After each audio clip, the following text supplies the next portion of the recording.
Typology Tribe, Merry Christmas and welcome to the show. Anthony Skinner here, your producer and co-host. So happy to have you here. Hey, listen, I hope wherever you're listening from today, whether you're knee-deep in wrapping paper, navigating complex family dynamics like a seasoned project manager, or simply savoring a moment of holy stillness, that you're sensing just a bit of wonder breaking through the noise. Today, we're revisiting a conversation that continues to deliver impact, alignment, and deep emotional return on investment.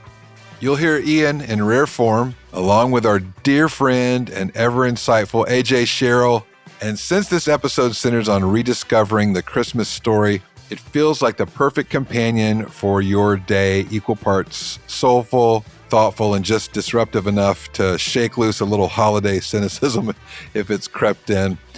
So take a breath. Exhale the frenzy, inhale the mystery, people, and let this replay serve as a gentle reminder that grace has a way of showing up on schedule, on brand, and right when we need it most. Hey, that's it for me, Anthony Skinner, and from all of us here at Typology. We're grateful for you. Merry Christmas, friends, and let's jump in.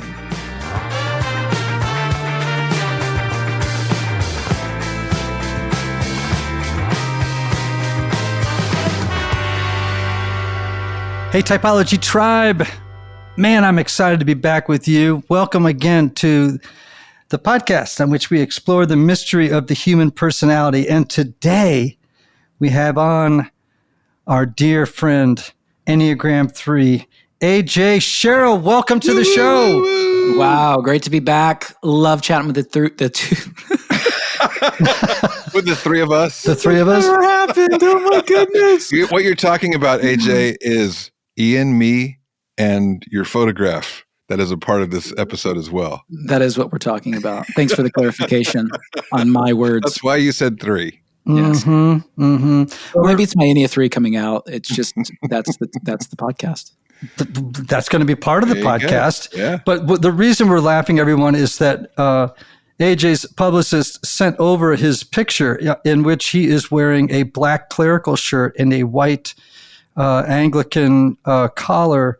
And he looks so clean cut and so good. But today, as he appeared on the show, he's now just wearing a black t-shirt. But before, he had an open sort of plaid shirt on. He's got a black baseball cap on backwards, and he's sporting a goatee. And he looks, in this picture here, you just look like Father Brown.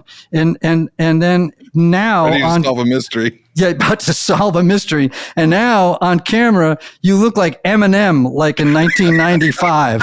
Can I just say, I wish you would have made me Sydney from Grantchester rather than Father Brown. I feel like maybe I got downgraded there. And it's not a goatee. It completes to the mustache. It all goes around. It goes around. I said to AJ, let me guess, you're talking to the young adults tonight? Is that what we're doing here? Is in good Enneagram 3 fashion, you're like, okay, well, what do I have to become in order for tonight's crowd to match their expectations? Is that what's clarified? Talking to you, Ian, I am in fact not talking to the young adults. Far from it, in fact. Trying to fit in with the kids. That's all we're trying to do. And he's got a tattoo as well, but thankfully not like Post Malone. You have no tattoos on your face, and that's a good thing. Forthcoming. The fourth podcast we do together, all bets are off. I want to see a neck sleeve next time you're on. Sleeve with like Celtic stuff going up the side of your neck, up towards your ears. But for another time. Welcome back, my friend. And you've got this brand new book, Rediscovering Christmas. But first and foremost, you are as you say, Enneagram 3. And I want to know what you have been learning since we last met. Like, what's the big frontier of learning for you, or that has been happening, and how does it relate to the Enneagram? Yeah, I'm on a journey right now of spiritual direction, of getting certified in that track. And I've been a teacher my whole life. And as it turns out, there's not a ton of overlap between those two. In fact, being told to say less and listen better and ask better questions rather than attempting to answer things is a real art and practice. And so that's been a lot of my pathway, is actually learning to say less and to think better and into deeper layers as to what motivates humans to do what we do. So I'm trying to get good at that. I don't feel like I was born good at that. Some people I think are. I wasn't. And so the art of compassion through listening, I think, is something I'm really interested in and want to grow in. It's funny. I did a spiritual direction program. I thought I was really going to love it, and I thought I was going to be really good at it. And at the time, I really wasn't. I was still too much of an answer guy. But now, 25 years later, I find that everything I learned there is really helpful. And I'm actually more natural at it now than I was 25 years ago, which is, I guess, just a testament to getting older. I hope so. I don't know that everyone that gets older gets better at that. So maybe it's just a testimony to what God's doing in you. And I hope that's my journey too. Like, I really hope as I get older, and especially as we get older, hopefully the sort of trajectory is that we begin to realize we don't know as much as we thought we did. And maybe that shuts us up a little bit more as well. So going back to that original question, like the Enneagram provides this pathway for threes to grow into maturity. How are you doing with that? As faithful as I am to the contemplative way, I think that probably speaks a lot as to how I'm doing with that. And that feels kind of like a week by week conversation of checking in with how I'm doing with being still, slowing down, paying attention, wholly noticing things that require effort for someone like a three that's achievement oriented, performative driven. So I think I check in with that weekly, and there are some weeks that are better than others and some weeks that are rather embarrassing. But especially as we ratchet up into Advent through Christmas, like the impulse is to go faster and do more and spend more, and everything is in excess. And so it's a really good time to check in, particularly for this personality profile that I sit into, to live into being genuine and authentic and making space. So I think everybody has kind of an emotional default home, like where do they just sort of typically click into, right? And I've been thinking a lot about that question as, in my own life. But what is your emotional home? Like, where do you emotionally go and click in most of the time? Optimism, hope, future orientation toward things are going to be great, I think. So I stay pretty upbeat emotionally, pretty open and desirous. But then if that gets sort of negated, I can get pretty low really quickly. So I can kind of swing emotionally on a pendulum pretty vast.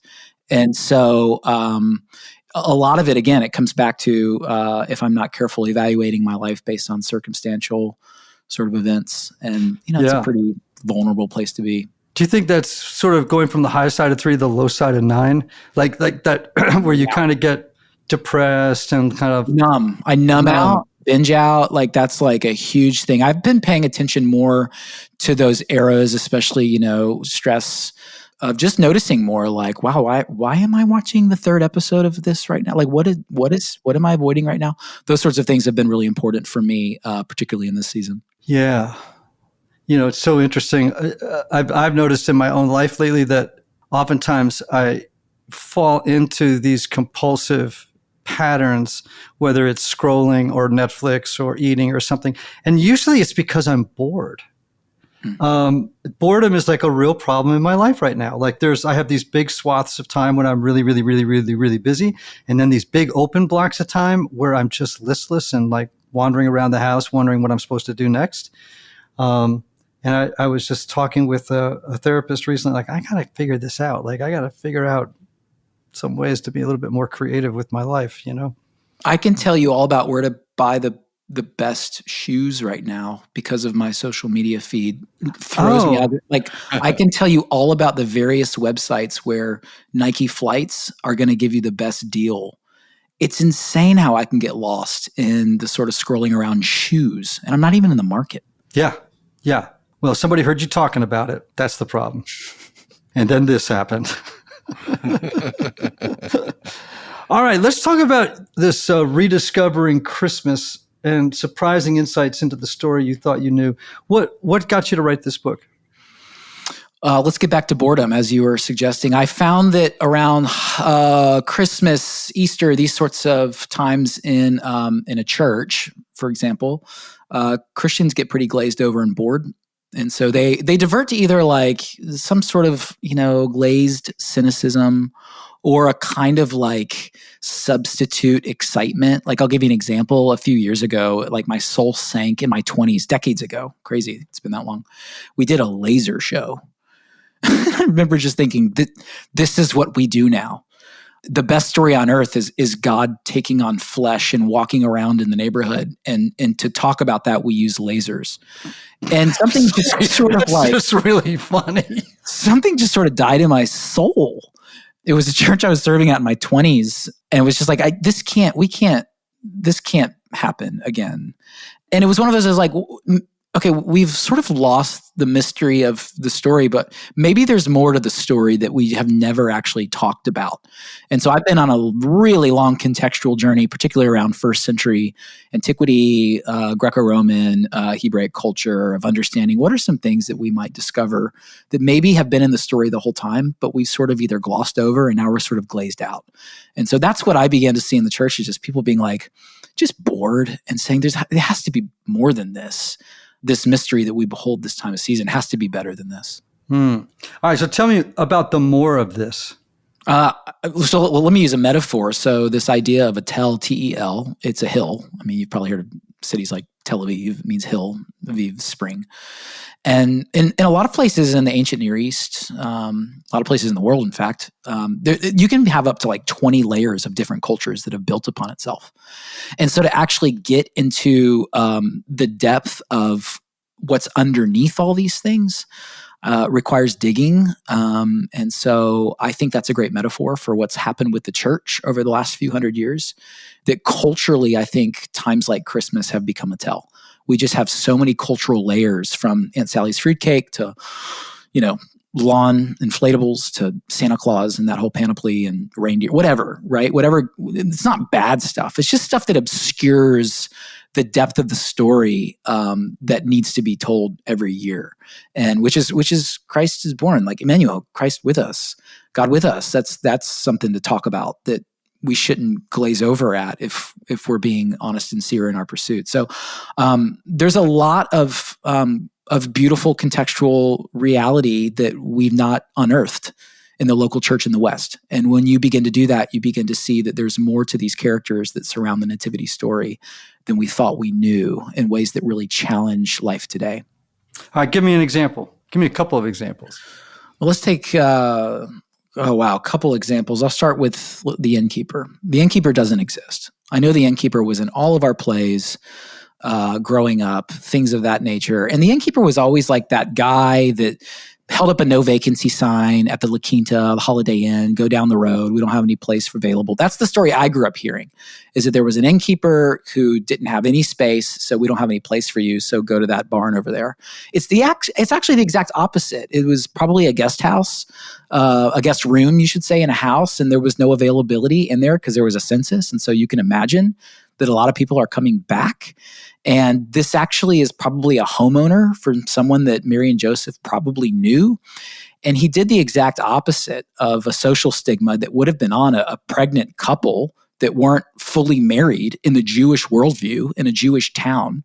There would have been all sorts of stigma to allow this kind of couple into your home. And so it's actually a case of radical hospitality, which is what Christmas is designed to engender in us, is space and time and intention, and welcoming the stranger and welcoming that which might somehow cast you in a bad light amongst people that make all sorts of false assumptions. And they weren't in a barn. Like, they were probably in the bottom of the house. That when you would come into an ancient Near East dwelling in a village like Bethlehem, you would come in at the sort of bottom earthy spot that you would open the door, and that would be a place for animals. You would step up a couple steps into the living room where the family would sleep, and you would also cook. And then over time, you would probably build a guest room, either on top of the house or adjacent to it. And what we find is that animals were in the house because it keeps the house warm. You didn't have heaters back then. And so Jesus is born and placed in a manger because that's where the animals would have been. And so in this living room would have been probably, either at least one, if not two, three families staying together at this time. So it's a very different, I think what I'm trying to suggest is there's a very different sort of come from that we have brought in the West that has nothing to do with the original context, and that maybe the original context deserves some unearthing for us to understand the story better. Now, you've got lots of characters here to play with, and you actually divide the book up into two segments. Unpack that for a second. Yeah, so the first segment is on Advent. These are sort of expectation, waiting, longing, aching narratives that kind of build over time to lead us toward Christmas morning. And the second half of the book is on Christmas, or Christmastide, we might say, which is a longer season than just a day, to sort of rest into post-birth narratives that sort of help us understand what now we should be doing with our lives now that Christ has come. And so Advent is the first half of the book, Christmas is the second half of the book, and it sort of is meant to guide us into the story of the season and not sort of get lost in all of the cultural motifs that sort of compete for our allegiance in our time this season of the year. What character in the narrative did you have the most fun writing about? Two. First was Zechariah, second was Herod. Zechariah, because maybe like you, I grew up believing that his silencing was a punishment. And so that frames the way you imagine who God is and what God is like. Get in line, or God will withhold parts of your bodily function that God gave you in the first place. Reality of it is, I want to suggest that his silencing was actually a gift rather than a punishment. It actually connected him with wonder in a way that the religious system had sort of shut that down and caused all sorts of shame in him. Now, I don't know these things as a fact, but we can infer them from what we understand culturally, and I try to make that case in my book. But I think to rethink this time as a season of slowing down, less words, a little more stillness and silence, creating space in our lives and our homes every day to maybe go a little bit slower, maybe talk a little bit less, increases our capacity for wonder and awe in ways that maybe get cheapened by the substitutes that we sort of reach for this time of the year. So Zechariah was really big for me because, especially as an Enneagram Three, sort of getting away from calendar items, email to-do lists, all the things that are achievement-oriented, and to sort of savor the story and to sit a little bit longer every morning and evening is really good medicine for me. So that's one. Give me another one, another character. Herod was huge for me. I mean, we're talking about the anti-hero. What I love about the biblical text is that it's not sanitized. Like, you end up with all of these characters surrounding the story that, I mean, they're all rather suspicious in their own way. People like me. And I find in Herod, it's easy to be the protagonist in these stories, right? We connect a lot with, the heroes of this story, Joseph, or whomever it might be, right? Mary. I think for Herod, a guy who is so bent on power control and trying to shape his narrative, his voice, his authority, his power, his future in such a way by attempting to block all sorts of possible candidates that could rival his throne. I think it was really good for me to understand how this really incredible builder, this incredible, this guy that just knew how to navigate the world, knew how to bring political systems into alignment with his agenda. I think I probably have more in common with Herod than I do Mary, more in common with Herod than I do Zechariah. And to really understand the scope of his power and his privilege and his sort of way of navigating his world and constructing his own future has been helpful for me to notice some of my own tendencies. He's an extreme example, but we're all on a road and a trajectory somewhere. And Herod has helped me sort of understand and name some of my trajectories that I need to be careful about. All right, so here's a question I hadn't thought to ask, but since you are a student of the Enneagram, I'm curious. I wonder if we can speculate about different Enneagram types in the Christmas story. We could. Oh, he's scared. Are you scared to go out on a limb? Maybe I'm scared to go out on a limb with you, Ian.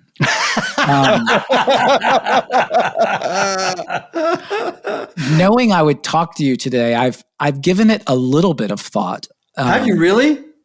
Well, I noticed where I show up more and pay more attention in each of these characters. And so I think that's conversant probably to my own sort of where I sit in some of these things. So I would love to collaborate on that conversation. I mean, what type do you think? Let's just talk about archetypes, not types. Okay, we'll just talk about archetypes. Sure. So Would you say that Mary is an archetypal what?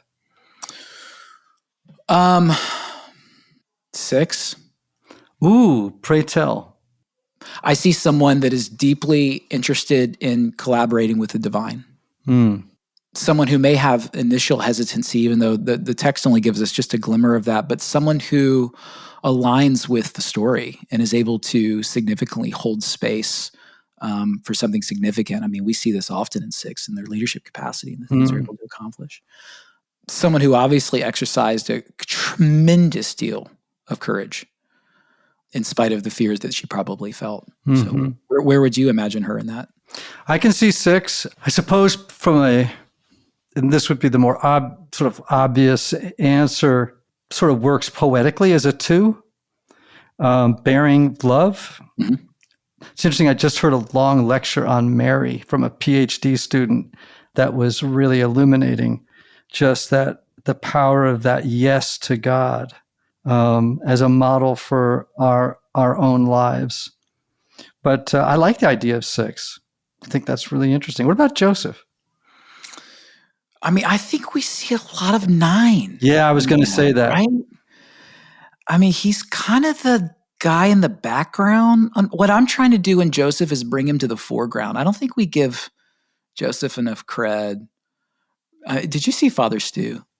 No, but I'm already interested. He's got this throwaway line about how it must have felt for Joseph being the lesser father in Jesus' life. I was like, I never thought about that. Like, I mean, when he says at the temple, like, did you not know I'd be in my father's house? Joseph's like, well, I don't live here. What are you talking about? I just wonder. But Joseph has such a beautiful story of receiving, like when the angel visits him, he's like, okay, if that's truth, like I'll live into that no matter the cost, right? I mean, that's such a peaceful gaze of just like leaning into that that was costly. That being put on him, right? That's a lot. Yeah. And walking that out. So I see a lot of 9 in him. And what do you think about John the Baptist? Gosh, if there ever was an 8, probably, right? I mean, what a juggernaut. Just able to speak against power and privilege and speak prophetically. I mean, that's the trajectory of how he grew up. Amazing. I think he had a lot of connection to the Essene community down in the wilderness of Judea. I think his dad was a Sadducee and so had a lot of that connection to the religious establishment and probably was sick of it, particularly with the ways politics melded with religious life and bowed to Rome. So I think there was probably a lot of 8 in John the Baptist. And we see that later in his life, at least tendencies in that way to speak truth to power without any sort of caution in the wind. It's always risky to type people, especially 2,000 years ago. But it is interesting, to, like, for example, so this is me saying something I probably shouldn't say, right? But, I love the Gospels, and Pauline epistles drive me crazy sometimes. I mean, and part of it is Paul's voice. At times, Paul has an unhealthy one ring about him that just can drive me nutty. Do you know what I'm saying? Like there's a real one side to Paul that sometimes grates on me a little bit.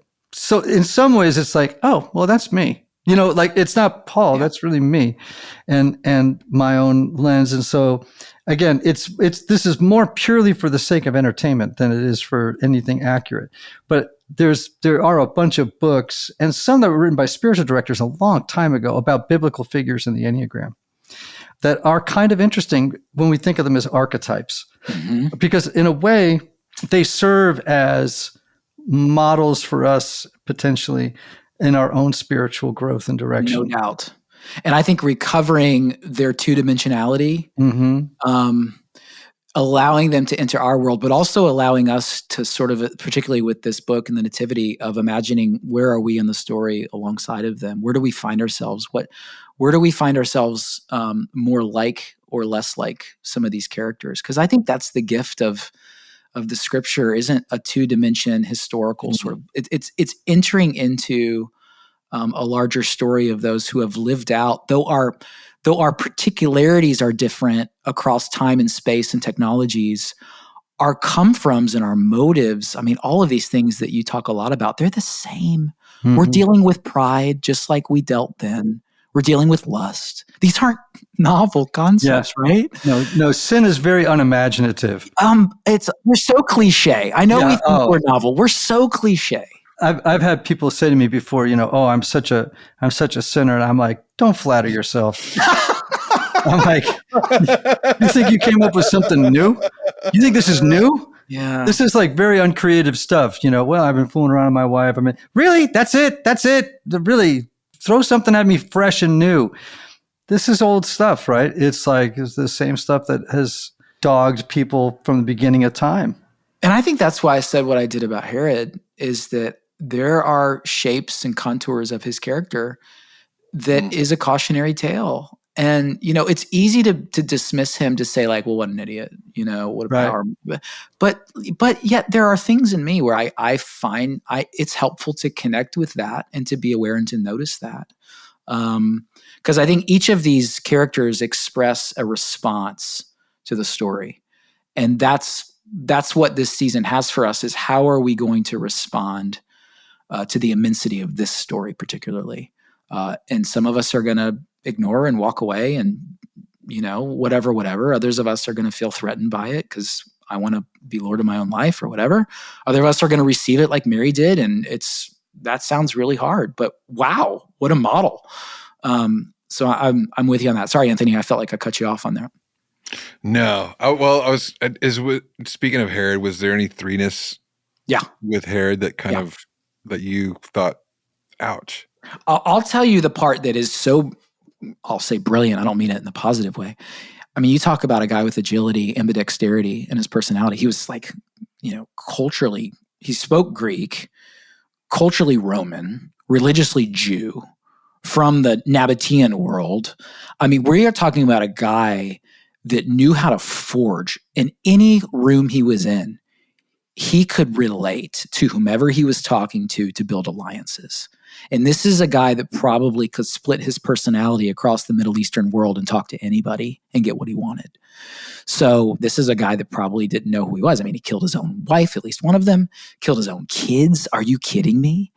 I mean, this is a megalomaniac who was so used to getting what he wanted that he just didn't have an identity outside of what he could perform and achieve. And so that's a really cautionary tale for any Enneagram 3. And there's some 8 in there overlapped as well, at least the underside of that.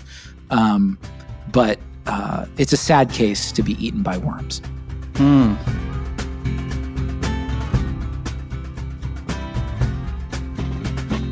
Hey everybody, it's Ian Morgan Cron here. That's right. If you've been waiting for the right moment to go deeper into the Enneagram, understand your story, your patterns, the way that you act, think, and feel, the way that others act, think, and feel, or if you just want to become a more grounded leader, this is the moment. For the holidays, all of my online courses are 40% off. Let me repeat that because that's a significant savings. All of my online courses are 40% off. That's Discovering You, which is really kind of an intro to the Enneagram. True You, which is like Enneagram 2.0, the more groovy stuff like subtypes and growth paths and all that. And then, of course, the Enneagram in the workplace. All of these courses are 40% off. So whether you want to strengthen your relationships, elevate your leadership, or finally rewrite that old story that's been holding you back, there's a course here designed to help you grow with clarity and compassion. Trust me, we put so much work into these courses, they are worth it. Here's how you get them. Visit ianmorgancron.com. Go to that part of the website where you can download courses and use code HOLIDAY40 to step into the new year with a fresh narrative, a fresh take on life, more emotional wisdom and integration, a life that's wiser and kinder and a whole lot more you. That's right. Visit Ian Morgan Cron to find the right course for you. Enter HOLIDAY40 and get a 40% discount. Happy holidays, everyone.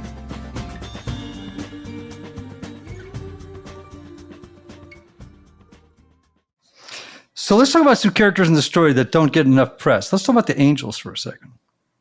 Let's talk about Wi-Fi.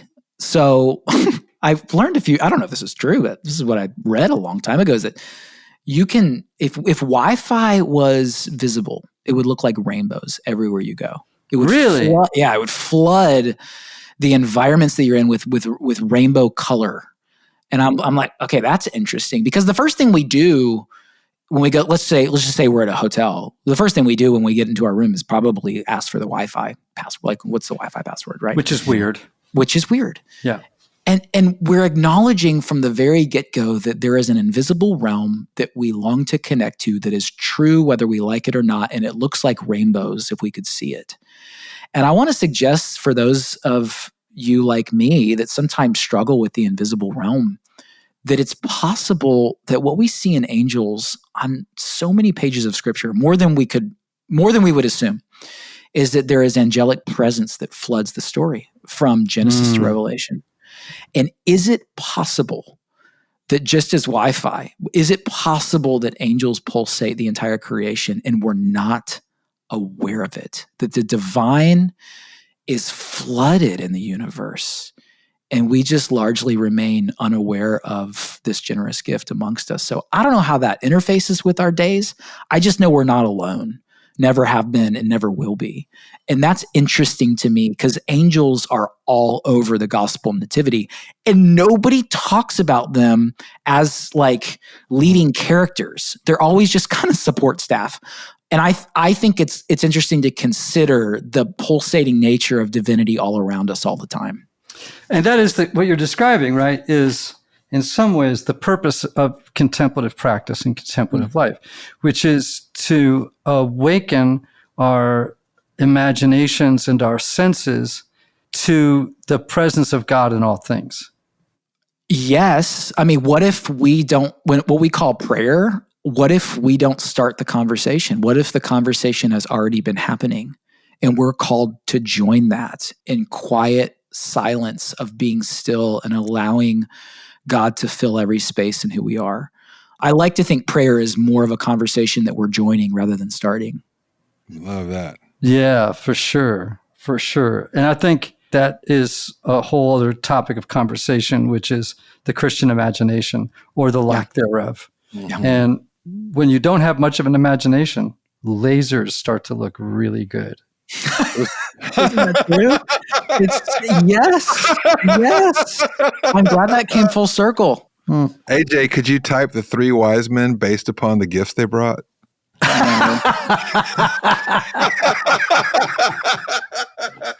Well, but that's a great segue. Let's talk about the wise men. Let's talk about the Magi for a minute. Yeah, I mean, we're talking. What I love about the story is, if we were to put all those characters in the same room, the diversity, the inclusion is it's controversial. I mean, these are Zoroastrian Australian astrologers. Australian astrologers from the outback.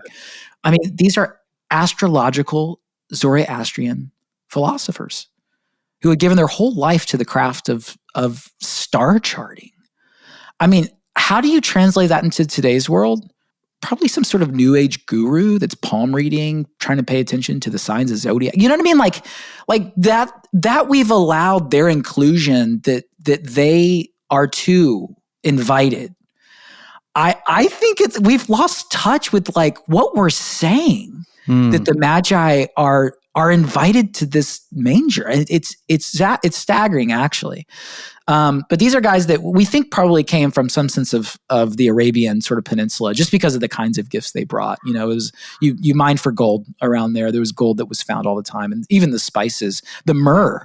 The myrrh is what you do at the end of someone's life when you embalm them. And so I think that's interesting, the possibility in God's divine poetry that you have one guy shows up with myrrh saying, this is where the story's headed. That's interesting to think about. You talk about reclaiming some wonder and some prophetic sensitivities from these guys. And even the provision that these guys are bringing for this refugee named Jesus, who's about to be sort of exiled into Egypt. But more than anything, I think what the Magi discover is that aside from giving gifts fit for a king, I think they would have left feeling like they received the real gift. I think we often think about the gifts they give, but we forget that the gift they received, and they didn't the text says this. It's really beautiful. And they did not go back the same way they came. Mm-hmm. That there's something about encountering the divine that when it's true and real, we don't go back the same way we came. We go back different, on a different path. And that's something to think about as we think about this Christmas season. So we are now celebrating Christmas on the backdrop of an election, which is actually taking place today. This show will not, obviously, will drop after the election. But when you see this story now of the Christmas story against the backdrop of our own current contemporary story, has anything come up for you when you place the two of them side by side? I think Herod, what was happening in Herod and in the larger Roman world, felt by and large like this is the way, the outcome of whatever it is that's happening right now will be the outcome of the world. And I'm not saying that political contemporary moments don't shape the future. I'm just saying that I think in the annals of history, the things we experience on a every 4-year basis are a footnote compared to where the story's headed and who really runs the world. Mm-hmm. It gives me peace to contribute to the democracy we're part of, but it also gives me peace to know that no matter what happens, it will be a wonderful opportunity to be the Jesus people in the world. Like that for me is no matter the outcome of tonight, it will be a wonderful opportunity to be the Jesus people in the world. Yeah, the idea that keeps coming back to me in the midst of all this is, don't worry, they're not in charge. You know what I mean? It's like, just don't worry, man, they're not in charge. They might think they're in charge, but they're not in charge. And they don't, thankfully, they don't author this story. Yeah. And unfortunately, though, it's easy to get brought up into this delusion that they're in charge, and therefore everything's at stake. But the good news of our story that we inhabit is like, it's a footnote. It's just a moment, and larger forces are at work than the ones that are presented to us every day on our doomy news feeds. And I think that's actually a great message from the Christmas story, right? That God is active, God's grace is active, and this is a small story under the heading of one that's infinitely larger. Wow. Good place to end. AJ, what a delight to have you on. Always. I wish people could have been privy to our conversation before we hit record, because it was pretty dang funny. And I like that you look like Eminem today. That's my Christmas gift today, is you came on looking like Eminem. And that makes me feel like all warm inside, like I've had eggnog. I want to remind everybody about your new book. The title is Rediscovering Christmas, Surprising Insights into the Story You Thought You Knew. I assume, AJ, people can get this on Amazon. They can get it at Barnes & Noble or wherever fine books are sold. That's true. Yeah, and you are at ajsherrill.com, correct? Org. Well, why does it say this on here? It says it's wrong then. I didn't write All right. Well, AJ Sherrill is your Instagram handle. Is that right? AJ_Sherrill. Dang it, I got the underscore missing. Well, anyway, you got a chance to correct me. Anthony, this has been a delight. Yes, it has. Always good to have you on, AJ. Oh, man, always. And I love chatting with y'all. Yeah. And listen, everybody, we love you. We hope you're getting ready for Christmas, and that you'll go out and get a copy of this book and actually find yourself plunged into another world where the real details of what's happening in this Christmas story can be worked out in your own life.